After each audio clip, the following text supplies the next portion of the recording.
தேர்தலுக்கு பின் வெளியான கருத்து கணிப்பால் திமுகவின் ஆட்சியே கவிழக்கூடிய நிலைமை உருவாகிவிட்டது. திராவிட முன்னேற்ற கழகத்தின் தலைவரும் தமிழக முதல்வருமான ஸ்டாலின் அவர்கள் கடும் அதிர்ச்சியை ஏற்படுத்தியிருக்கிறார். வெளியான ஒட்டுமொத்த கருத்து கணிப்புகளும் திமுகவிற்கு எதிராகத்தான் அமைந்திருக்கிறது.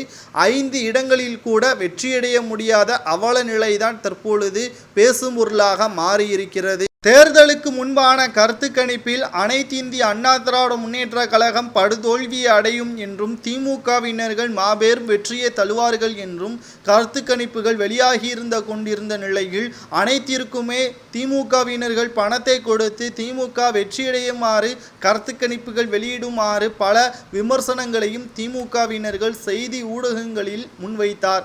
ஆனால் லயோலா கல்லூரி மாணவர்கள் தன்னிச்சையாக கருத்து கணிப்புகள் நடத்தி முடிவுக்கு வந்த பிறகுதான் உண்மை நிலவரம் தெரிய வந்தது. பணத்தை கொடுத்து இவர்கள் கருத்து கணிப்புகளை மாற்றி வைத்தார்கள் என்றும் உண்மையிலேயே திமுக ஆட்சி அமைக்காது என்றும் 2026இல் திராவிட முன்னேற்ற கழகம் எதிர்க்கட்சியாக கூட வருவதற்கு வாய்ப்புகள் இல்லை என்றும் தற்பொழுது லயோலா கல்லூரி முன்னாள் மாணவர்கள் கருத்து கணிப்புகளை வெளியிட்டிருக்கிறார்கள். தேர்தலுக்கு பிந்தைய இந்த கருத்து கணிப்பால் செய்தி ஊடகங்கள் அனைத்தும் பொய்யான செய்தி ஊடகமாக மாறிவிட்டதா என்று மக்கள் மத்தியில் தற்பொழுது விமர்சனமும் எழுப்பப்பட்டு வருகிறது.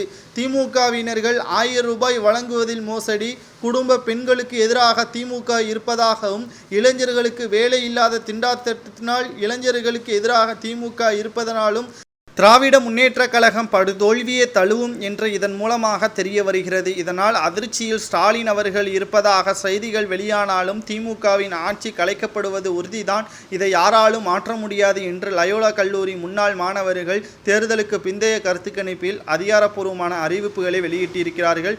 ஜூன் 4ஆம் தேதி பார்க்கலாம். திமுகவின் தோல்வி உறுதி என்றால் உங்களது கருத்துக்களை லைக் மூலியமாக தெரிவிங்கள். எத்தனை லைக் வருகிறது என்பதை பார்க்கலாம்.